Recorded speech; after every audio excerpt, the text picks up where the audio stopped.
Déthié Gaye dëkk fii Tiwin Ndiassa fi nga xamante ni sax forage bi fa la dal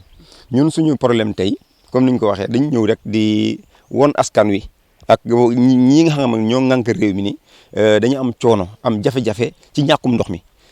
li ko waral mooy ni Aquatech jëlee forage bi jël ko ci Asifor bi ñu yoroon te Asifor bi amoon na liggéey sax bu mu doon def ñu xawoon ko naw sax ci liggéey boobu waaye tey dafa dem ba Aquatech ba mu ñëwee loolu daa mel ni dafa gën a naxasaay dafa yées ndaxte gestion boobu ñun seetlu nañ ba ñu ñëwee présenté wu jël prise de service ñoom dañaa réer kenn gisatu leen ñu toog ba ñu neex leen ñëwaat fii nii ba ñu ñëwee nag nekk na ay weer yoo xamante ni dañ ñëw indil ñu ay facture yu diis sax ci yenn borom kër wala ci ñëpp sax daanaka parce que lu weesu benn yoon bañ la war a jox bu ñu ko tegalee day gën a diis looloo xew bañ ñëwee nag dafa metti ci ñun ñu fay ko waaye nangu nañu ñu defal ko moratoire jàpp nañu waxtaan nañu ba jubóo ni nañ ko fay ci moratoire ñuy nekk ci moratoire yooyu di koy fay ndànk-ndànk waaye lu weesu moratoire bi la ca tes mooy ni facture dafa waroon am régularité maanaam ni muy yembee ni muy ñëwee na tombeek li nga xamante moom la ñuy xaarandi ndaxte dañuy faral di gis facture yi ci ay ñaari weer waaye boo toogee tëbal dafay gën a diis tamit ci nit koo xamante ni fay benn bi def na ko problème léegi bu tegloo wala bu xawee am écart rek dafay metti ñun nag loolu la ñuy rafetluwul maanaam ci gàttal ñun moom na am régularité na ñëw def liggéey bi na mu waree te li ñu soxla tamit ñu am ko réseau bi normal ñi nga xamante ni ñoo ci gën a sonn sax man sañ naa ko wax muy waa Tiwin Tàngoor ak waa Luxus yële nga xamante ni daanaka ñoom bi fi réseau bi nekkee tamit ñoom ñoo ngi am problème ba tey am problème ndaxte booba am na ñoo xamante ne pour ñu gis ndox problème la réseau bi kon bu amee problème couverture ba yegg ci ñooñu dafa mel ni dafay metti ci ñooñu te kooku xam naa boo toogee ba am as ndox bu ci toog di nga jékki-jékki tamit taalaat facture koo xamante ne pour mu gis ndox problème nga boo ko joxee facture tamit xaw na metti ci moom kon loolu metti na ndaxte yow gisoo ndox bu doy ñu jox la facture nga war a fay loolu tamit neexul waaye li ñu gënal daal mooy ñoom ñu def liggéey bi ba ñun ñu mën a am suñu ndox xëy na dañuy xalaat ndax danañ fi ne duñ fi ne ñun suñu problème li ñu gën a metti li ñu gënal mooy na ndox ñëw ndox mi buñ ko gisee mu ñëw niñ ko xalaatee rek baax na nañu am ndox daanaka lu mel ne Tiwin Ndiassa boo xoolee moom dafa dépendre ci forage bi kese mais am na dëkk yoo xam ne xaw nañoo tane ndaxte boo demee benn boor bi am na SDE beneen boor bi daanaka réseau bi rek lay dundee donc ñooñu xëy na sax boo jógee boor bi mën ngaa toxu beneen boor ba nga gis fa SDE waaye ñi nga xamante ni amuñu lu dul forage bi Aquatech ñooñu tey ñoom ñooy gën a sonn waaye sama wax ji yemul ci loolu kese dafa dem ci ñi nga xamante ni ñoom boobu ba tey ñoom dañu am seen jafe-jafe pour ñu gis ndox te ñoom ñoo ngi xaarandi ci ñoom li nga xamante ni moom mooy payoor lu weesu loolu gàncax gi parce que boo xoolee borom tool yaa ngi fi am na ki ñuy jox kàddu nii xam naa fa la jëm ndaxte ñooñ tamit ñoo ngi ci mbir moomu ndaxte ku toog ay fan gisoo ndox ba arrosé te nga def ci sa xaalis investissement loolu beneen affaire la moo tax tey ñu taxaw pour alerter won askan wi ni ñun ci coono googu la ñuy dundee léegi kuñ si jàppalee tak ñu jël ñoom tamit bu ñu ñëwee dellu si biir dëkk bi jàppale ñu pour loolu nekk ñoom ñu setal ko wala ñu fexe ba li nga xam moom mooy suñu yoon deñ ñun tamit jël nañu bu ñu gisee keneen ku ciy jàpp ñu jël ñun daal nañu am ndox. dëkk Ngig Fall di liggéey fii ci Morolan saa bu ma xëyee dinaa dox parce que 3 kilomètres ñëw fii pour liggéey depuis daaw ba léegi maa ngi nekk fii di liggéey mais su may liggéey du ma gis facture damay wax ki ma nekkal ni ko facture bi gisuñu ko mun ma gars yi ñu ngi relevé mais gisuñu facture man ko kon léegi yow dañuy def ñun lu ñu liggéey nañ dañ suñu xaalis di liggéey ba ay 1 an ay nangam gisuñu facture bon ñu jékki-jékki benn temps ñu ni gars yi ñu ngi relevé bi ñu relevé ñu indil ñu ay factures yu 10 factures yoo xamante ni kenn xamul ay factures 300 000 400 000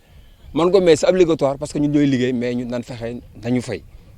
bi ma liggéeyee ba sama tool li ma ci amasuk néew man ko sa waay ñun nan fexe ñun ñu fayee ñu jël suñu xaalis fay biñu demee ba benn moment ñu ñëwaat nii dañoo coupé courant bi facture fii dañ leen a coupé courant man ko loolu warul mën a nekk parce que ñun sagam ñu ngi liggéey li ñu am war ko yóbbu suñu kër yi ñu ngi koy fay mais kon Aquatech ñun li ñuy fay anamu ñu ni coupé nañ courant bi sama tool boo fa demoon tey jii ñëwuma faa taal parce que bu ma taalee tool bi day tàkk sama yaakaaruma lu dul béy lu ma am sama njaboot laa koy dundalee maa ngi nii chaque jour 3 kilomètres laay dox lu bëgg ma 15 jours a ngi aw ma ndox sama tool bu ma fa duggee damay jooy mais man dama xamul ba xam man ñun li ñuy fay ak ñun li ñuy béy di ko jox Aquatech di ko fay laa xamul fu mu ne c'est deuxièmement depuis Aquatech bi mu duggee Morolan ba léegi dañoo am jafe-jafe ndox bi may xëy sama tool sëlmuwuma ndekkiwuma ndax gisu moom ndox dama mujj dugg ci biir kër yi kër gi ma jëkk a dugg bi ma duggee ne ko ndox laa bëgg mun ma ah fii de ndox amu fi ma damaa ci gën a kër gi mun ma ndox amu fi man ko waa léegi ko ñun nan la ñuy def bon boo gisee nit ñi di dugg ci gaal yi ak di xaru nit ñi ak naa booy dañuy xaru booy xaruwul de man El Hadj Faye bu ma gisoon gaal tey jii dugg fa ndax sama tool yàqu na amatuma ndox gisatuma ndox samay doom jëm nañ jàngi dama leen bëggoon a fayal amatuma ko maa ngi nii weex tal soxna si danaa ma doo sangu man ko lu may sangu gisu moom ndox dëgg moom ndox du ma sangu maa ngi nii ak waate gaal moom franchement am nañ problème dëgg ñun li ñuy bëgg mooy nan indi ndox bu facture ñëwee 2 mois nañu relever ñu fay ku fay ñu coupé la mais man maa ngi nii fay naa samay bor fay naa sama lépp mais dañ ma coupé dañ ma boole ci coupé bi sama tool yàqu na sama ak waate fay naa leen sama bor coupé nañ ma sama tool yàqu na sama njaboot bu may dem tey jii damay def sama waaji alma 2000 alma 3000 pour mën koo bàyyi kër ga li ma yaakaar yàqu na maa ngi nii. maa ngi tudd Mariane Sarr maa ngi dëkk Tuwin Diassa ñun daal suñu problème yëpp ndox la ñun jigéen ñi parce que boo xëyee da nga war a taal añ balaa ngaa taal añ waxu ndekki nga njëkk wax pour xale yi mën a jàngi te xale yi balaa ñoo jàngi war nañoo solmu bu ñu sanguwul dinañu solmu dinañu raxas su mën a diwu dem jàngi ñu teg ci ndekki bu ñu jógee ci ndekki yaay yi war nañoo jëkk lijjanti ji ndox pour mën a togg añ balaa xale yi wàcc 13h xam nga loolu dafa metti bu ñu wàccee war nañu sangu ñun yaay yi war nañoo sangu borom kër yi war nañoo sangu kër yi garab yi ñu am ci biir kër yi lu mu bon bariwul mais war nañ leen arroser tamit ndax soxla nañu ndox comme nit Aquatech depuis mu dugg Morolan ba tey mënuñu fexe ba am ndox ci coupure la ñuy dëkk Aquatech bu demee nag ba ñu leen di fay ay bor ñu naan dañ leen couper courant c'est pas normal kon ñoom fi ñu dugal xaalisu boru Morolan nañ ñu wax xaalis bi fan la war a nekk nañ ñu ko wax bu nekkee mënuñu fay courant nañ ñu delloowaat suñu forage ci njëkk ak teraanga dégg nga parce que ñun suñu forage depuis temps wu Abdou Diouf ci la ñuy gas forage bi fekk fi suñu yaay yeeg suñu papa yi fekk kenn dëdduwu fi ñun booba ay tuut tànk lañu waaye lépp fi la ñu fekk kon nag bu demee ba ñu naan état da kaa jël tey di ko jox Aquatech nañu wax lu leer nañu firi mbaa mu lettuñu bu ko mënul mu delloo ñu suñuy bagage ñu mën ko denc ranger suñuy kër du noonu ah lan la ñuy def taaba rek dëbb boo gisee borom charette nga ne borom charette bi boo ma munee jëndal ndox nga rootal ma ndox indil ma fay la boo ko amulee nooy def ci kër yi ngay dugg di ñaanaatu te sa morom daa soxla ndox barigo ndox bidon ndox bi 50 francs la bidon ndox bi fukki dërëm lañ koy jëndee xam nga mënoo cee jënd ay 20 bidon naan da nga koy yóbbu sa kër 2 jours mu jeex nga nar a jëndaat leneen dépense mu ngi lay xaar léegi Aquatech fan la ñuy yóbbu dañoo bëgg Aquatech delloo ñu suñu forage wala mu fay courant bi indil ñu suñuy ndox nañu indil ndox normal comme ni ñu daan dundee ak ndox parce que Morolan bi ñu nekkee forage bi ñu ko yoree fii musuñoo manqué ndox ndox da daan wal gis nga lii sa ginnaaw dañu doon toog fii ndox yiy wal nag yi ci ginnaaw la ñu daan naanee kon bu demee tey ba ñuy toog bay ñaxtu tey jii nga xam ne dañoo sonn ci ay tolofu ndox musul am Morolan nag c'est la première fois mu am Morolan dañoo bëgg Aquatech mu lettuñu mbaa mu firiñu nim ñu fekkee woon nañu delloo noonu. Je m'appelle Jean-Philippe Dethié, habitant le quartier Tuwin Diassa, là où est même le forage qui est là. Nous, le problème aujourd'hui, c'est de dénoncer à juste titre ce que Aquatech est en train de faire par rapport à notre village. Alors depuis que le forage a quitté la gestion de la forage, du forage a quitté Azufor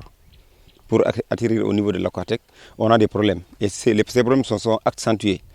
Parce que nous pensions justement qu'à leur arrivée, la situation va s'améliorer. Parce qu'on avait vécu des situations, mais aujourd'hui, c'est comme si ça s'empire. Du moment où nous, on avait cette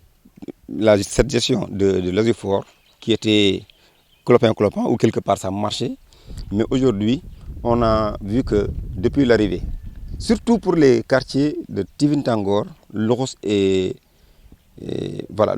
Loros surtout, ces quartiers presque n'ont pas vu d'eau. Actuellement, le forage a connu sa coupure d'électricité par faute de paiement de facture. Maintenant, on ne peut plus continuer dans ça.